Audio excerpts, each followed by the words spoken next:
বাহরাইনে আসলাম আজকে প্রায় 10টা বছর হয়েছে। এই দেশে আসার পরে দেখলাম নেপাল, ইন্ডিয়া, পাকিস্তান, শ্রীলঙ্কা, ফিলিপাইন সব দেশ থেকে মানুষ আইতে আছে, কাজ করতে আছে। কিন্তু এই 10টা বছর আজ পর্যন্ত কখনো আমি শুনি নাই যে মনে করেন এই দেশের লোকগুলা যে লোকটা আনছে হেরে সেই লোকটার মনে করেন খারাপ কথা কইতে বা কোনো গালিগালাজ কইতে আজ পর্যন্ত আমি শুনি নাই। এই দেশগুলোর মানুষ কোনো সময় একজনের পিছিয়ে একজনের কথা কয় না, একজনের পাইলে আরেকজনের সহযোগিতা করে।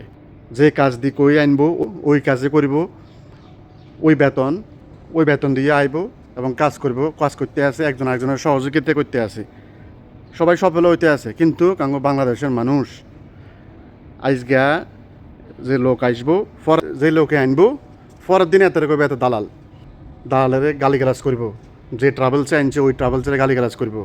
কারণ এই দেশে আইবার পরে যে কথা দিয়ে আইব ওই কাজের লগে মিল নাই, ওই বেতনের লগে মিল নাই, রুমে বসে রয়েছে, তো গালিগালাজ করতে না কীটা করব।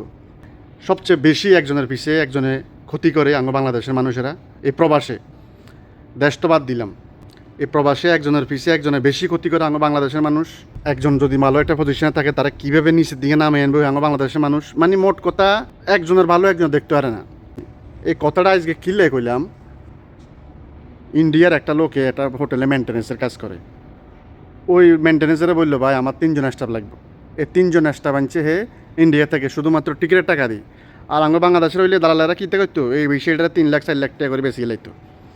ঠিক আছে, হোটেলের বিষয় করবে, হোটেলের বিষয় 5 লাখ করে লাগবো। অথচ এই লোকগুলা শুধুমাত্র টিকিটের টাকা দিয়ে আনছে। ঠিক আছে নি, আসার পরে যদি কইছে যে বেতন হে বেতনে কাজ করতে আছে, যে কাজ সেই কাজ, যে টাকা বলছে ওই টাকায়। ঠিক আছে না, এই জন্যে ভাই মেন কত হলে কি জানেন না, আমরা নিজেরা চেঞ্জ হইতে হইব। যতদিন আমরা নিজেরা যদি চেঞ্জ না হই দেশ কখনো আগাইতো না। এই জন্য বলতেছি নিজেরা চেঞ্জ হন, নিজেদের মাইন্ড চেঞ্জ করেন, একজন আরেকজনকে সহযোগিতা করেন, তখন দেশও আগাই যাবো, আপনি নিজেও উপরের দিকে উঠতে পারবেন, বিদেশে নিজের একটা সুনামও থাকবো। আর না হলে যা শুরু হয়েছে বিশ্বের ব্যাগ দেশে বাংলাদেশের বিষয় বন্ধ হয়ে যাবে, বুঝছেন নি ভাই।